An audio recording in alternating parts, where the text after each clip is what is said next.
Рахмон добирается до критиков таджикских властей даже в Австралии. Досмотрите это видео до конца, и вы узнаете, как человека за личное мнение посадили. Подписывайтесь на наше обновление, точно будете в курсе всего самого актуального.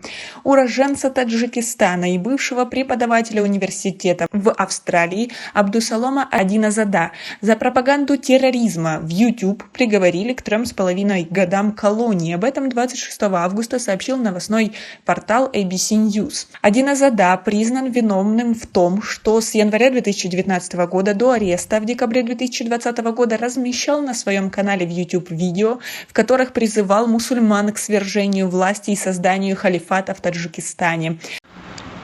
Бари салам ва дуруд хидмати кулли мардуми шариф ва Таджикистан. Ассаламу алейкум ва рахматуллахи ва баракатух. Абдусалом Адиназада имрӯз бошимаст. Также он восхвалял афганских талибов и боевиков группировки «Исламское государство». Достаточно радикально, согласитесь. На суде говорилось, что ролики с призывами к терроризму на канале осужденного набирали 1,5 миллиона просмотров, 78% из которых пришлись на зрителей из России, а 12% на пользователей из Таджикистана.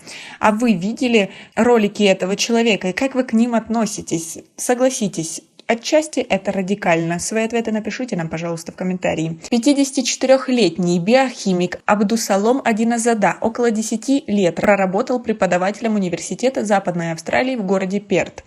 В поле зрения австралийских федеральных властей ученый попал в феврале 2020 года. После первых допросов Адиназада обещал закрыть свой YouTube-канал, но спустя полгода вновь начал размещать на нем видео.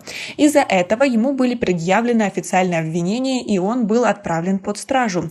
Ранее сообщалось, что Адиназада признал свою вину в подстрекательстве к экстремистским нападениям за рубежом. Отмечалось, что с учетом проведенного под арестом срока Адиназада может выйти на свободу уже в августе 2023 года.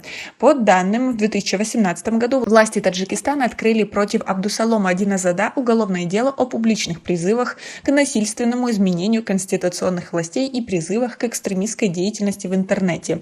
Однако нынешний приговор официальный Душанбе никак не комментировал. Как вы относитесь к такой ситуации?